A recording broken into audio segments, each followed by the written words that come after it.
오늘 우리가 사무엘상 13장 말씀을 읽어봤는데요. 13장에 오기까지 사울과 관련된 몇 가지 사항을 좀 생각을 해보고 오늘 본문 말씀으로 들어가겠습니다.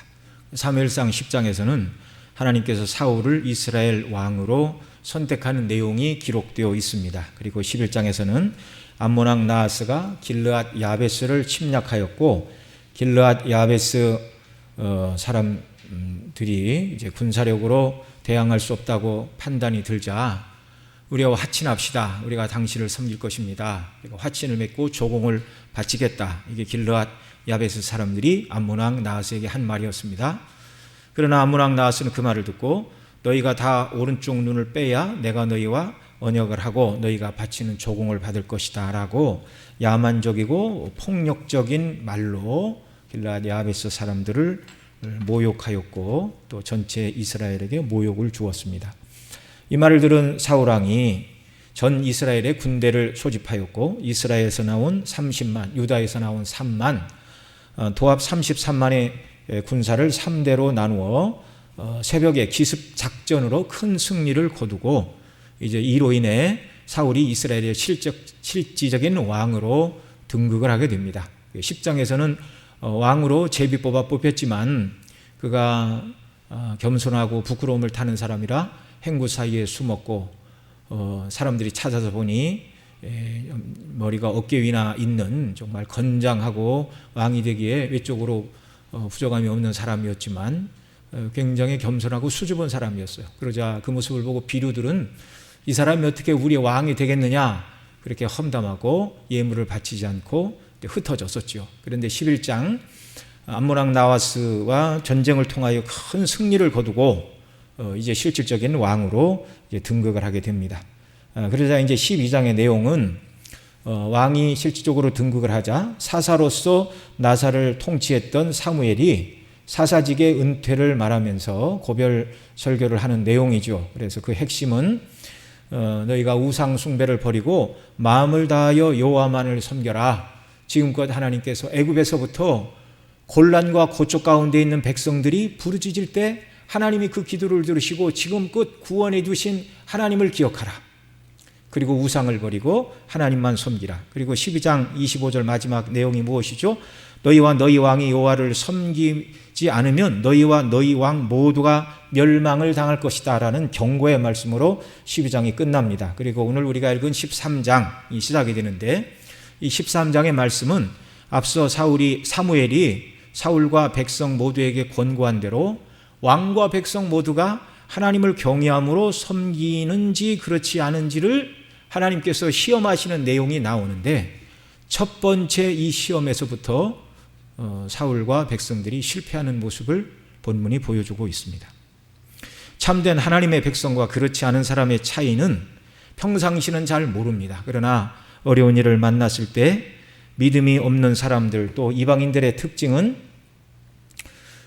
정말 자신이 가진 것만 보고 모든 것을 판단하고 계산하기 때문에 믿음의 반응을 보일 수가 없는 것입니다. 그러나 하나님의 사람들은 자기 연약함만 보는 것이 아니라 자기와 함께 하시는 하나님을 바라보고 하나님을 의지하고 하나님의 도우심을 구하고 위기를 돌파해 나간다는 것입니다.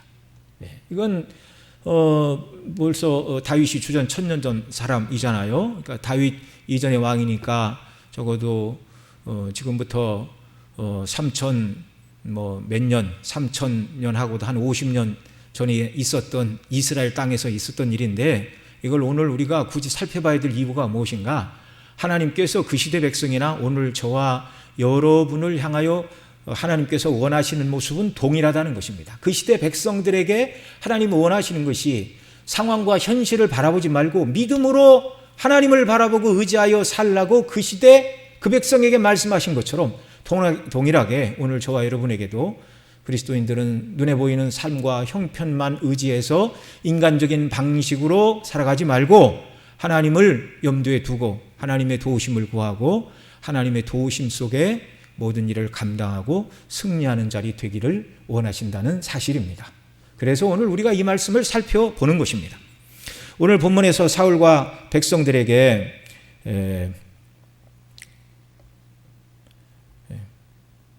하나님을 경외하는 참된 믿음이 있는지 없는지 무엇을 통하여 하나님이 시험하시냐면 전쟁이라는 극한 환경 가운데서 믿음을 확인하고 계십니다. 평상시에는 잘 모른다고 그랬죠. 그러나 위기의 순간, 개인의 목숨과 나라의 명운이 달린 전쟁의 날에는 정말 하나님을 의지하든지 말로만 하나님을 의지했던 사람인지 극명하게 드러나게 된다는 사실입니다. 저와 여러분의 신앙도 하나님을 경외하는 참 신앙인지 그렇지 않은지 위기 때가 돼야 비로소 드러나고 증명이 된다는 사실입니다. 평상시에 하나님 주신 은혜를 우리가 충만히 누리고 이렇게 하여 늘 주님과 동행하는 이런 훈련과 삶의 연습을 통하여 때로 우리에게 하나님이 고통과 고난과 어려움의 때를 허락하신다 할지라도 능히 이기고 주께 영광을 돌리는 이런 귀한 역사가 우리에게 넘쳐나기를 바랍니다. 이렇게 지난주까지는 어디를 봐야 될지 어디를 봐야 될지 몇 분 앉아 계셔서 참 마음이 하나님 앞에 드리는 예배가 이래서 되겠는가 그런 마음이 있었고요. 그런데 그 유튜브에는 한 25분 이렇게 들어오셨습니다. 이제 여기 계셨던 분들이 집에서 들어오셨는데 오늘은 그보다는 조금 덜 들어오셨네요. 여기 많이 계시니까. 그래서 교회는 모여야 교회입니다. 불러내신 모임이죠. 그래서 히브리에서 말하는 것처럼 모이기를 패하는 사람들의 악한 습관처럼 하지 말고 말세가 가까울수록 모이기를 힘쓰라 그렇게 말씀하셨는데 모여서 예배하고 교제하고 여러분 2시 반까지 시간이 남으셨는데 어떻게 쓰셨습니까? 기도하시고 성경 읽고 전도도 하시라 그랬는데 주일학교는 그 시간에 다 공부하고 있거든요. 조금 적응이 되면 여러분들이 원하시면 우리가 단체로 전도를 나가든지 아니면 예배 시간 전에 장년부 공과책도 있고 또 뭐 소위로 분답도 있으니까 장년부 공부도 좀 했으면 좋겠다 이런 생각이 드는데 당장 할 건 아니고 기도하시면서 하나님의 은혜를 우리가 같이 구했으면 좋겠습니다. 자, 늘 우리가 하나님 안에서 거하고 동행하고 특별히 주일은 하나님을 예배하고 성도가 교제하고 천국의 기쁨을 맛보고 그 나라의 사람으로 합당하게 서는 일들을 정말 훈련하는 일들이 우리에게 필요한 것입니다. 자, 오늘 본문 13장에는 전쟁이라는 큰 난관을 통하여 이스라엘의 믿음을 사울왕의 믿음을 하나님이 확인하기를 기뻐하십니다. 오늘 1절 2절 말씀 한번 더 읽습니다. 시작. 사울이 왕이 될 때 나이 40세라 그가 이스라엘을 다스린 지 2년에 이스라엘 사람 3천을 택하여 그 중에 2천은 자기와 함께 믹마스와 베델산에 있게 하고 1천은 요나단과 함께 베냐민 기브아에 있게 하고 남은 백성은 각기 장막으로 보내니라. 아멘. 자, 여기 사울이 암몬과의 전쟁에서 나팔을 불 때 모인 사람의 수가 33만이라고 그랬죠. 그 중에 나머지는 다 돌려보내고 3,000명 정예 군사만 남겨놓은 거예요. 그리고 2천은 자기 수하에 놓고 믹마스에서 베델산에서 이렇게 진을 치고 훈련하고 이렇게 하게 하고 나머지 1,000명은 그 아들 왕자 요나단 수하에 두어서 이렇게 또 한 곳을 지키게 하는 그런 일을 하였습니다.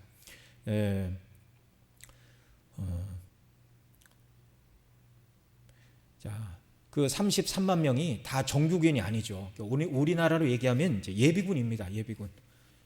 예비군이라서 농사를 짓고 목축을 하고 이렇게 하다가 전쟁의 때가 되어 동원 소집령 나팔이 불리면 모여 듭니다. 그리고 이제 전쟁이 끝나니까 다 돌려보내고 이제 정규군 얼마만 남아 있는 이런 모습이라는 말이죠. 자, 그러면 처음부터 이 사울왕이 수십만의 군대를 두지 않은 이유는 무엇인가? 몇 가지 이유가 있겠죠. 첫째는 아직 왕권이 강력하게 수립되지 않은 왕정 초기에 수십만의 군대를 운용할 세금을 거두기가 어려웠습니다. 나라가 견고히 서야 세금도 거두지요. 뿐만 아니라 당시 다 모인 사람이 뭐 30만인데 농사 짓지 않고 어떻게 나라만 지켜요? 경제가 운영이 될 수가 없습니다. 그러니까 예비군으로 밖에 이렇게 전쟁의 날에 불러서 쓸 수밖에 없는 것이죠. 또 뿐만 아니라 이렇게 뭐 30만씩이 아니라도 3,000명보다 많게 수만 명 정도의 군대를 둘 수도 있었겠지만 그러나 당시 가나안 땅의 패권은 블레셋이 가지고 있었습니다. 그러니까 이스라엘의 군세가 많으면 블레셋의 눈에 복이 좋을 리가 없죠. 그래서 최소한의 병력만 운용하고 국력이 강해지면 점점 군사들의 숫자를 늘려야 되겠다. 아마 사울왕은 이런 생각으로 모여들었던 33만 명 중에 3,000명의 정규 군사만 편성한 것으로 그렇게 보여집니다. 2,000명은 믹마스 베델산 자기와 함께 있게 하고 1,000명은 요나단의 주위에 두었는데 그 1,000명은 베냐민 기브아는 이제 사울왕의 고향 그곳에 주둔하게 하였습니다. 그리고 남은 백성들은 다 이제 돌려보냈다고 말하고 있죠. 정규 군대가 3,000명밖에 안 되지만 이런저런 이제 군사 충돌이 일어나게 됩니다. 3절, 4절 또 같이 읽습니다. 요나단이 게바에 있는 블레셋 사람의 수비대를 치매 블레셋 사람이 이를 들은지라 사울이 온 땅에 나팔을 불어 이르되 히브리 사람은 들으라 하니 4절 온 이스라엘이 사울이 블레셋 사람의 수비대를 친 것과 이스라엘이 블레셋 사람이 가증 여김이 되었다함을 듣고 길갈로 모여 사울을 쫓으니라. 아멘. 예. 그림 하나 좀 보여주시겠어요? 네, 여러분 흐려서 잘 안 보이죠? 그래서 잘 안 보이는데 네모가 2개 있죠? 네모 2개 중에 작은 네모를 보시기 바랍니다.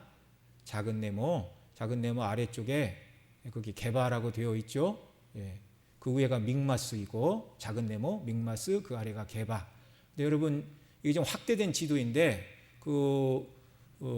제가 볼 때는 오른쪽 아래인데 여러분 보실 때도 오른쪽 아래입니까? 동남쪽에 보이는 게 그게 사해예요. 사해. 그러니까 확대해 놓은 거죠. 자, 그리고 이제 그림 보라색이 이스라엘 땅이고 그림의 분홍색, 주황색입니까? 여기가 지금 블레셋이 점령을 하고 있어요. 그 본래 블레셋은 지중해 연안에 있는 가드, 에글론, 아스글론 이렇게 지중해 연안에 이렇게 있어야 되는데 지금 이스라엘 내륙까지 완전히 점령을 한 거예요. 예. 예, 여러분 거기 베들레헴도 보이시죠?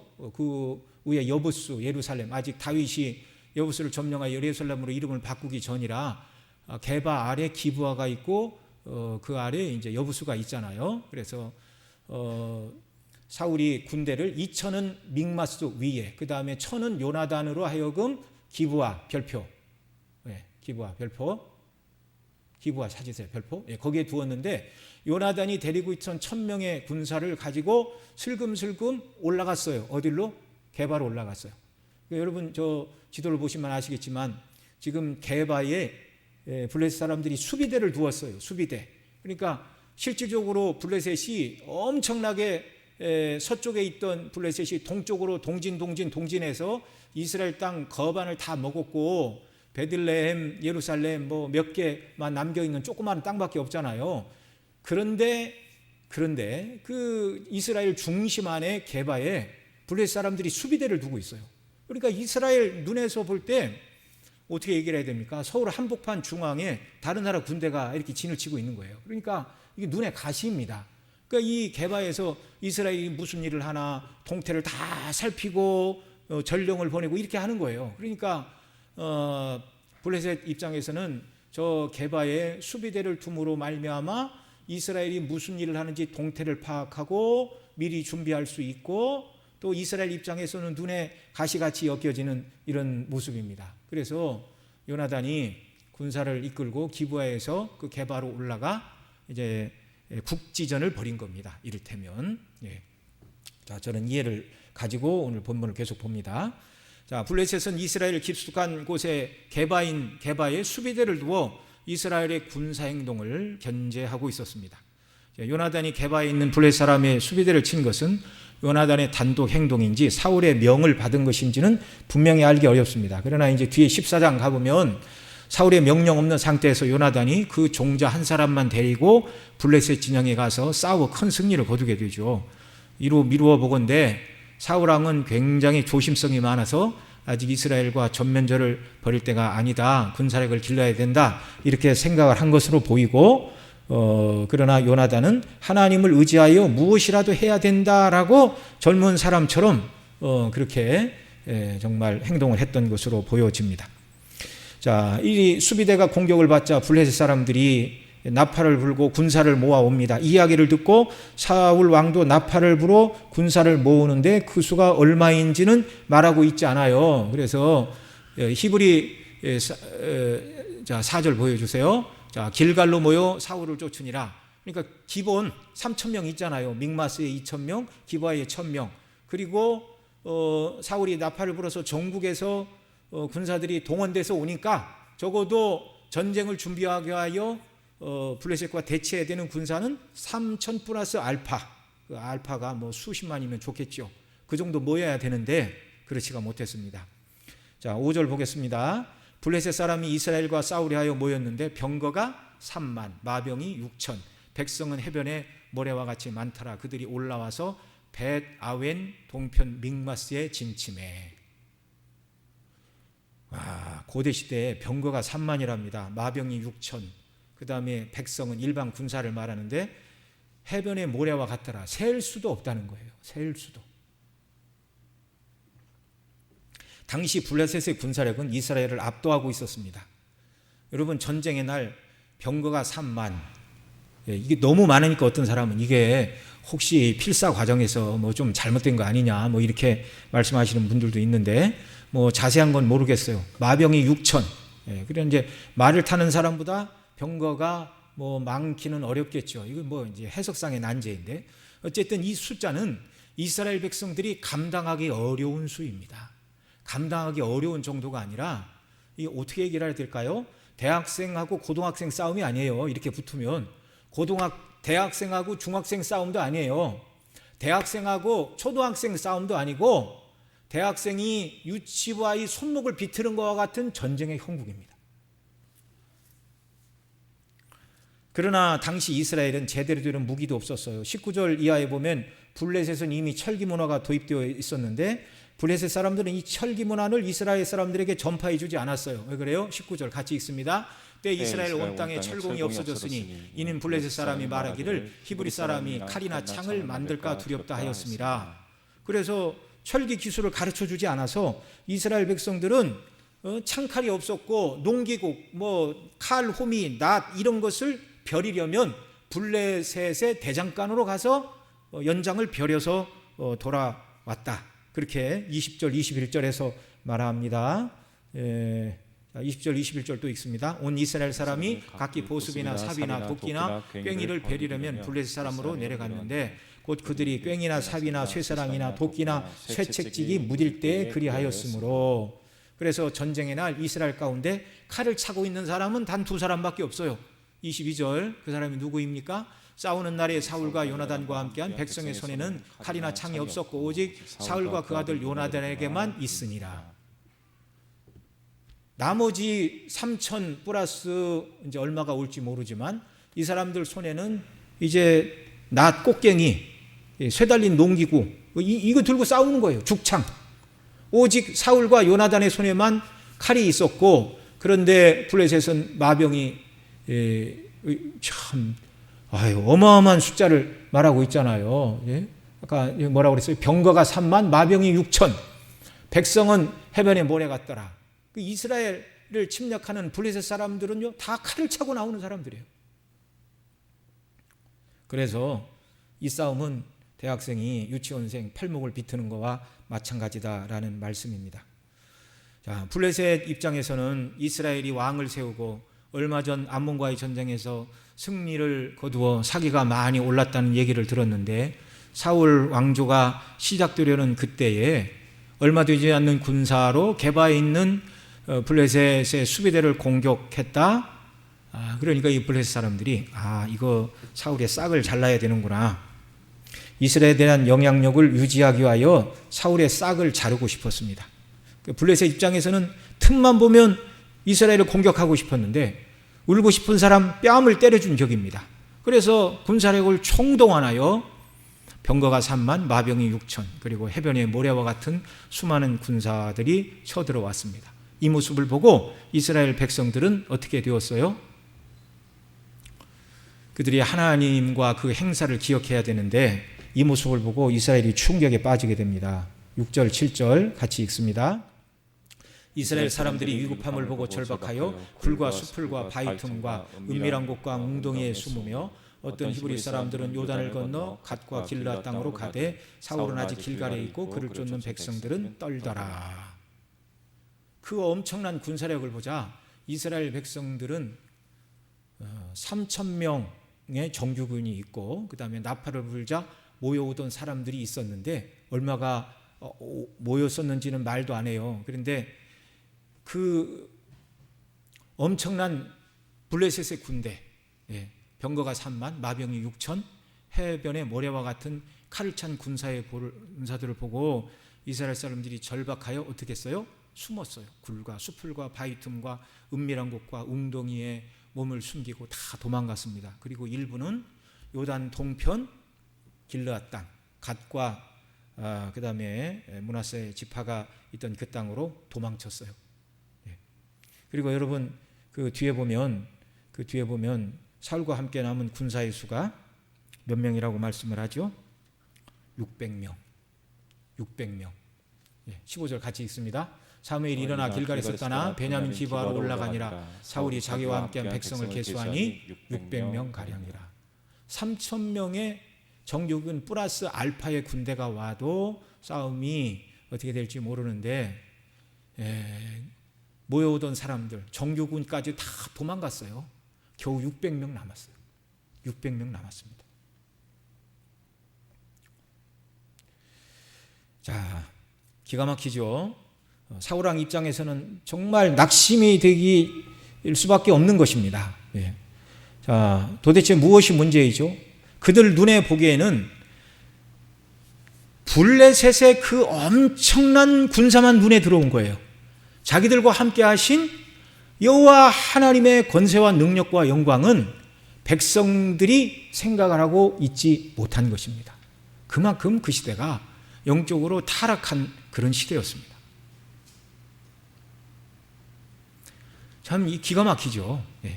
여러분, 그래서 이스라엘 백성들에게는 늘 하나님의 행사와 그 영광을 늘 말해 주어야 했어요.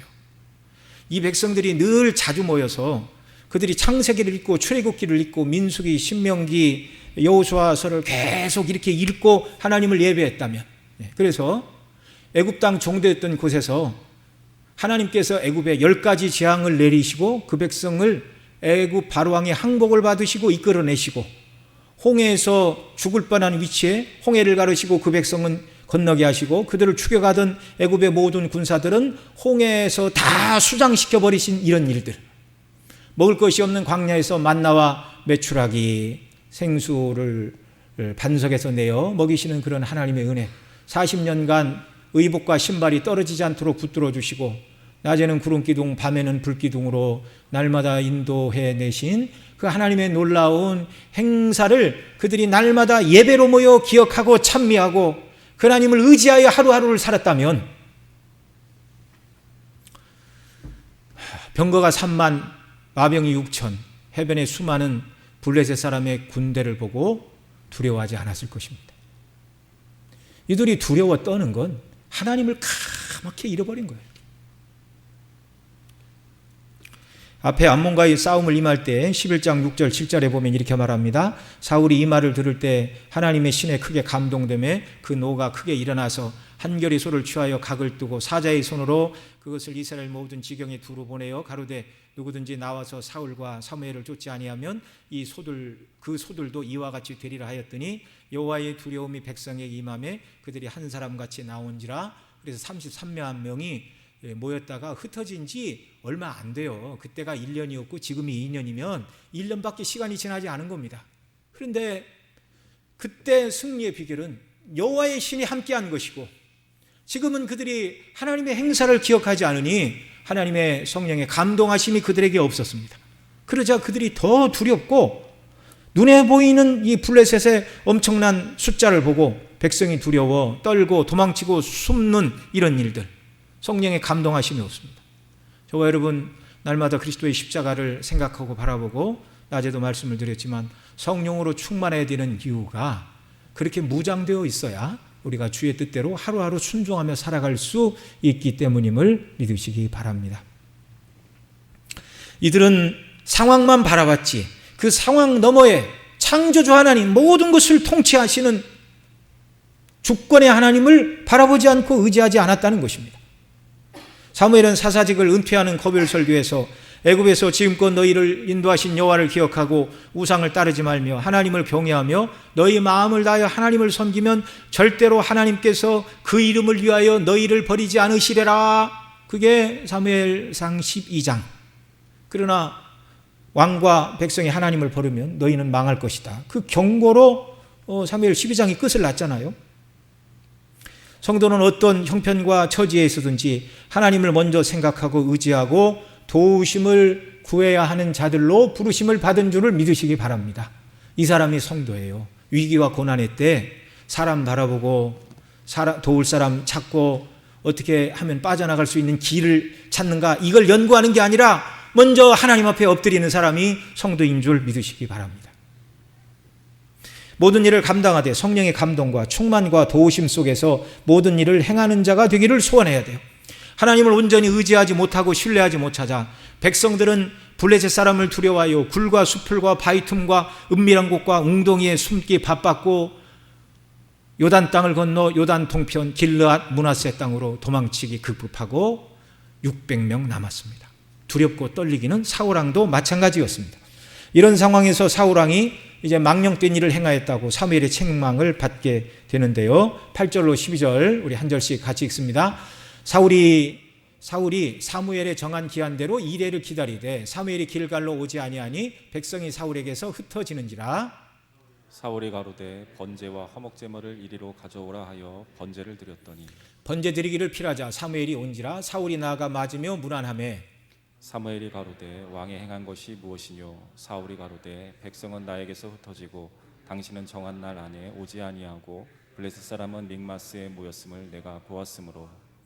이에 내가 이르기를 블레셋 사람은 나를 치러 길갈로 내려오겠거늘 내가 여호와께 은혜를 간구치 못하였다 하고 부득이하여 번제를 드렸나이다. 이렇게 대답을 하였습니다.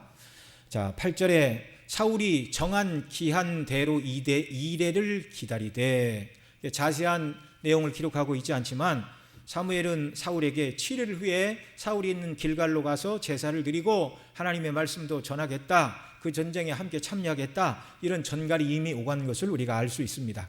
그런데 7일째 되는 날까지, 물론 그날이 다 가지 않았어요. 사무엘이 일찍 오지 않자 사울 왕은 조바심이 났습니다.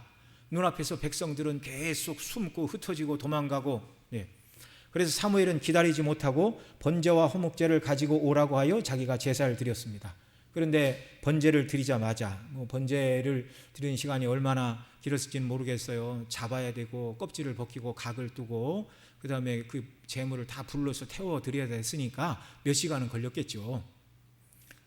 번제를 드리자마자, 화목제는 드리지도 않았는데 사무엘이 도착하여 사울에게 묻습니다. 지금 왕이 무슨 일을 행한 것입니까? 그러자 사울은 자기가 번제를 드릴 수밖에 없었던 이유를 11절에서 말합니다. 자, 11절 다시 한번 읽습니다.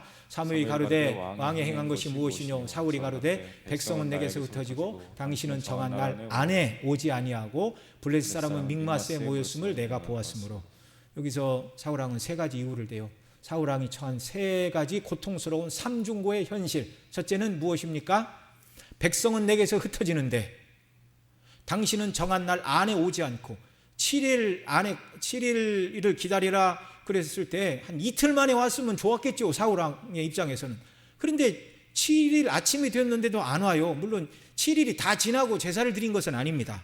그러니까 정한 날 안에 오지 않았다. 사무엘이 약속을 어긴 건 아니에요. 그러나 자기 생각보다 빨리 오지 않았다고 원망의 말을 하는 겁니다. 백성은 흩어지고 당신은 정한 날 안에 오지 않고 블레셋 사람은 믹마스에 모여 공격할 준비를 하니 내가 어떡합니까? 빨리 제사를 드려야 백성이 흩어지는 것도 맞고 제사를 드리고 하나님의 도우심을 받아야 전쟁을 할 때 이길 거 아닙니까? 지금 이렇게 대답을 한 거예요. 이 말을 들은 사무엘은 사울을 책망하였습니다. 13절 14절 같이 읽습니다. 사무엘이 사울에게 이르되 왕이 망령되이 행하였도다. 왕이 왕의 하나님 여호와께서 왕에게 명하신 명령을 지키지 아니하였도다. 그리하였다면 여호와께서 이스라엘 위에 왕의 나라를 영영히 세우셨거니와 지금은 왕의 나라가 길지 못할 것이라. 여호와께서 왕에게 명하신 바를 왕이 지키지 아니하였으므로 여호와께서 그 마음에 맞는 사람을 구하여 그 백성의 지도자를 삼으셨느니라 하고. 아멘. 왜 사무엘은 사울왕을 책망하고 있죠? 사울왕에 닥친 큰 시련, 블레셋의 병거가 3만, 마병이 6천, 그 외 군사는 해변의 모래와 같이 많음을 보고 자기와 함께한 3천 명 플러스 알파의 백성, 이스라엘 군사와 백성들은 다 숨고 도망가고, 그런데 사무엘은 빨리 오지 않고 정한 날 안에 미리 왔으면 좋겠는데 정한 날이 되었는데도 도착하지 않고, 물론 그날이 다 지나간 것은 아니라고 그랬죠. 블레셋 군대는 자기들을 공격하라고 믹마스에 모여 이제 쳐들어올 형국이니 이 싸움에서 건져주시기를 구하여 제사를 드리고 은혜를 구하기 위하여 내가 번제를 드렸다, 이렇게 대답했는데, 여러분 생각하실 때 사울이 잘못했습니까? 잘못했다고 대답을 해야 됩니다. 왜 그래요? 사무엘이 지금 책망을 하고 있잖아요. 하나님의 말씀을 가지고. 무엇이 잘못됐는가를 우리가 알아야 돼요. 우리 본성으로는 사울이 뭘 그렇게 잘못했다고 사무엘이 불같이 화를 내고 정말 왕의 나라가 길지 않고 하나님이 당신의 마음에 맞는 사람을 구하여 그 백성의 지도자를 삼으리라. 하나님 마음에 맞는 사람, 하나님 마음에 합한 사람, 다윗을 말하는데 지금은 그 사람이 누군가 인물을 말하지는 않습니다. 여러분, 왜 사무엘이 사울왕에게 위기에 급박한 상황에서 이방인이라면 마땅히 당연히 할 바를 했다, 이렇게 말할 만한 상황인데 왜 왕이 망령된 행실을 행했다라고 책망하는 것입니까?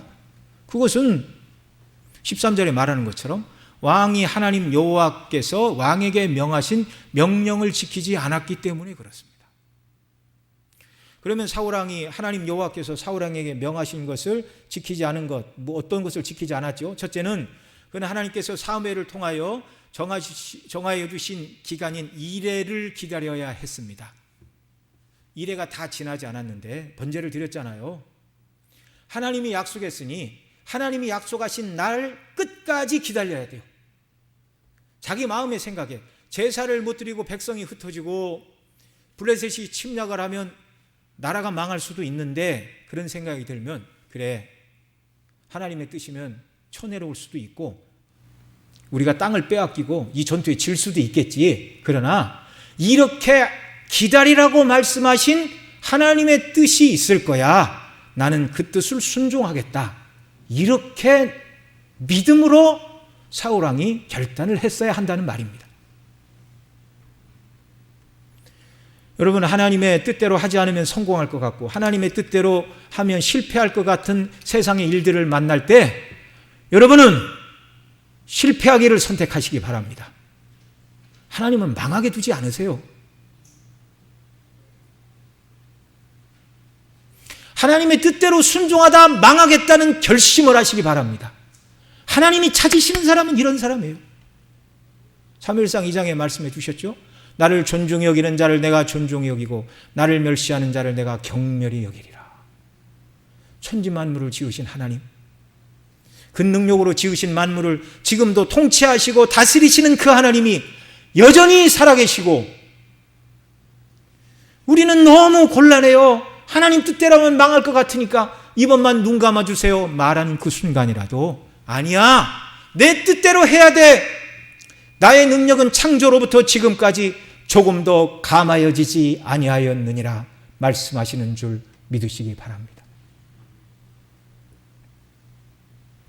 주의 뜻대로 행하다가 실패하면 실패하고 망하면 망하고, 여러분, 단순한 신앙, 하나님만 바라보고 의지하는 신앙, 이런 올곧은 성도, 그런 사람을 그 마음이 여호와께 확정되었다, 이렇게 시편 기자는 말을 하는 것입니다.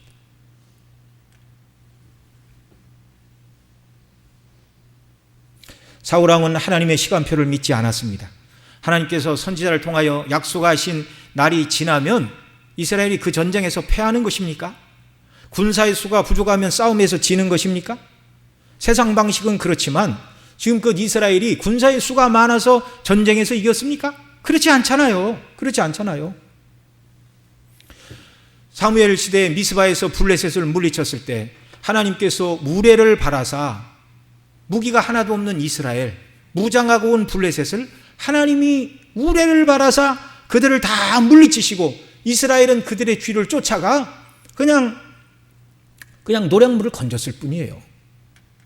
앞서 말씀드린 대로 그들의 조상을 애굽에서 인도해 내실 때 여러분 이스라엘이 뭐 독립운동을 했습니까? 군사를 조직했습니까? 아니에요. 하나님께서 홀로 10가지 재앙으로 그들을 건져내셨고 홍해 물을 가르시고 이스라엘은 구원하시고 애굽의 백성들은 다 수장시키셨습니다.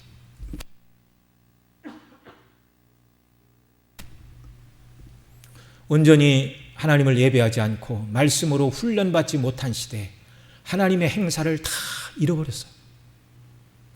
무한하신 능력과 자원의 하나님이 자기들 위에 함께 하시는데 이 하나님을 깨닫는 영적인 감각이 다 사라져버리고 말았습니다.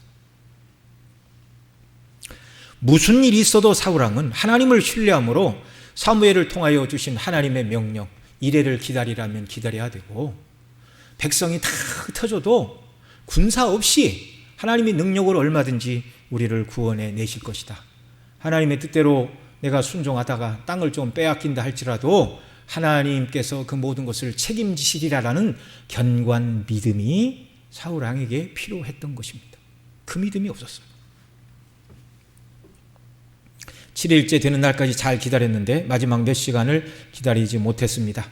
왜 하나님은 사무엘이 빨리 도착해서 제사도 드리고 왕에게 필요한 용기의 말도 주시고 또 정말 사무엘이 친히 앞장서서 싸워주면 얼마나 좋았을까요? 이렇게 하지 않은 것은 끝까지 사울왕이 하나님을 신뢰하고 의지하는가 그 믿음을 시험하시기 위함이었다는 사실입니다. 소두에 제가 위기와 환난의 때가 아니면 참 믿음의 사람인지 그렇지 않은 사람인지 평상시에는 분별이 안 되고 환난과 고난의 때, 전쟁의 때, 고통의 때가 되어야 믿음이 있는지 없는지가 증명되고 드러낸다 말씀을 드렸는데, 하나님께서 전쟁을 통하여 사울왕의 믿음을 드러내기를 원하시는 그때 사울왕은 믿음이 없는 사람으로 판별이 되었습니다.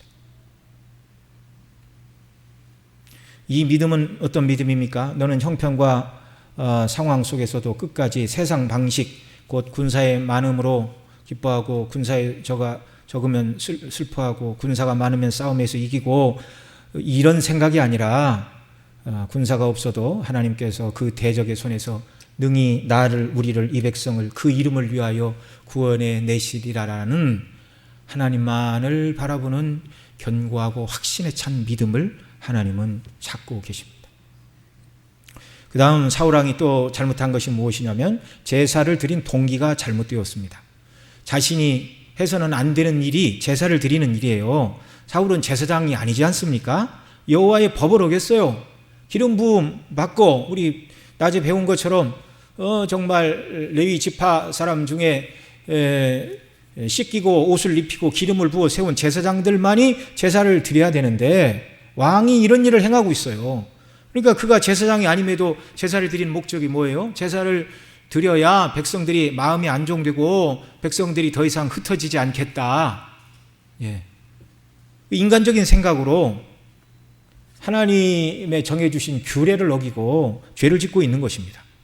여러분, 한 사람이 남는다 하여도, 한 사람이 남지 않는다 하여도 백성들의 마음을 잡으려 하기보다는 하나님의 마음에 드는 것을 선택을 했어야 하는 거예요. 그러지 못했습니다.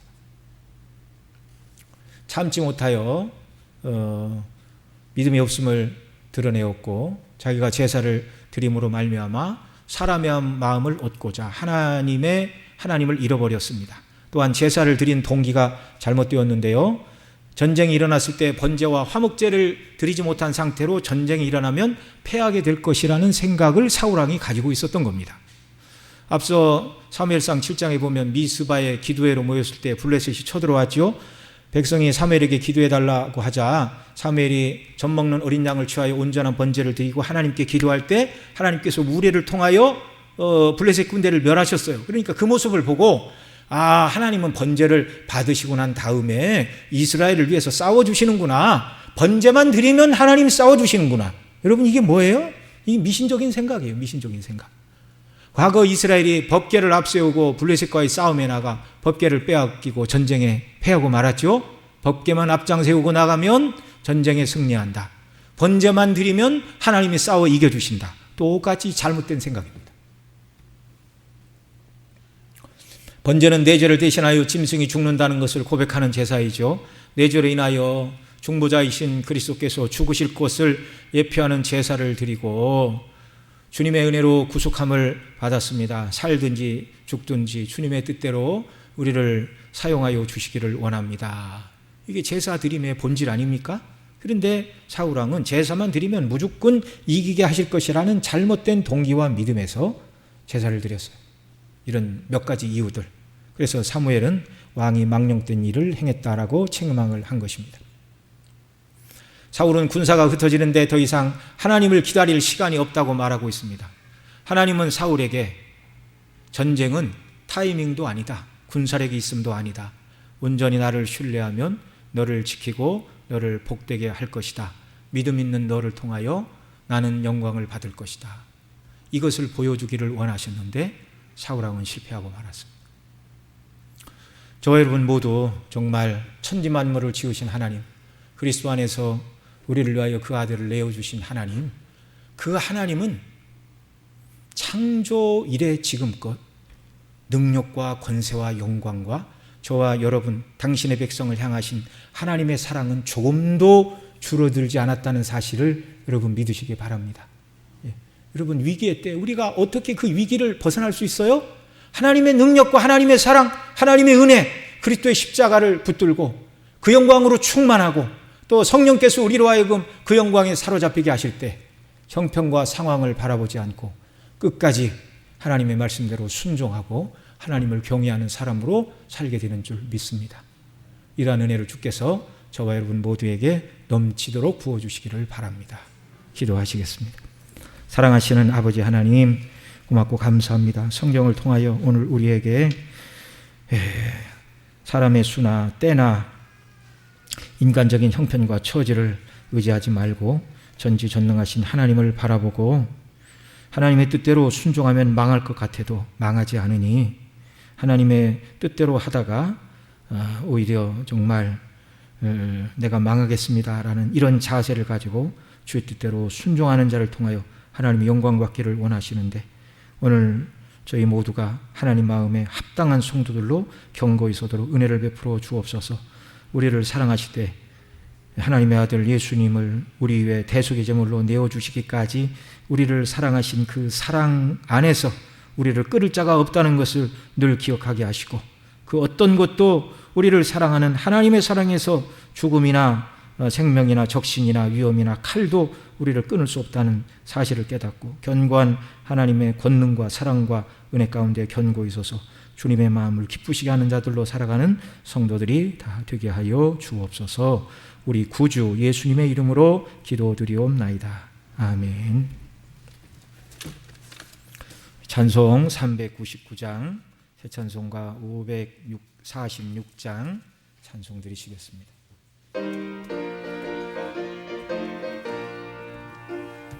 주의 약속하신 말씀 위에서 영원토록 주를 찬송하리라. 소리 높여 주께 영광 돌리며 약속 믿고 굳게 서리라. 굳게 서리 영원하신 말씀 위에 굳게 서리 굳게 서리 그 말씀 위에 굳게 서리라. 주의 약속하신 말씀 위에서 세상 염려 내게 엄습할 때에 말씀으로 힘써 싸워 이기며 약속 믿고 굳게 서리라. 굳게 서리 영원하신 말씀 위에 굳게 서리 굳게 서리 그 말씀 위에 굳게 서리라.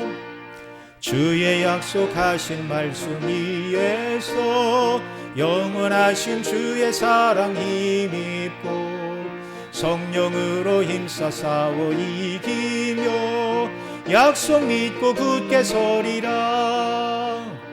굳게 서리 영원하신 말씀 위에 굳게 서리 굳게 서리 그 말씀 위에 굳게 서리라 주의 약속하신 말씀 위에서 성령 인도하는 대로 행하며 주님 품에 항상 안식 얻으며 약속 믿고 굳게 서리라 굳게 서리 영원하신 말씀 위에 굳게 서리 굳게 서리 그 말씀 위에 굳게 서리라. 다 같이 주기도문 하시겠습니다. 하늘에 계신 우리 아버지여 이름이 거룩히 여김을 받으시오며 나라의 마옵시며 뜻이 하늘에서 이룬 것 같이 땅에서도 이루어지이다. 오늘날 우리에게 일용할 양식을 주옵시고 우리가 우리에게 죄 지은 자를 사하여 준 것 같이 우리 죄를 사하여 주옵시고 우리를 시험에 들게 하지 마옵시고 다만 악에서 구하옵소서. 대개 나라와 권세와 영광이 아버지께 영원히 있사옵나이다. 아멘.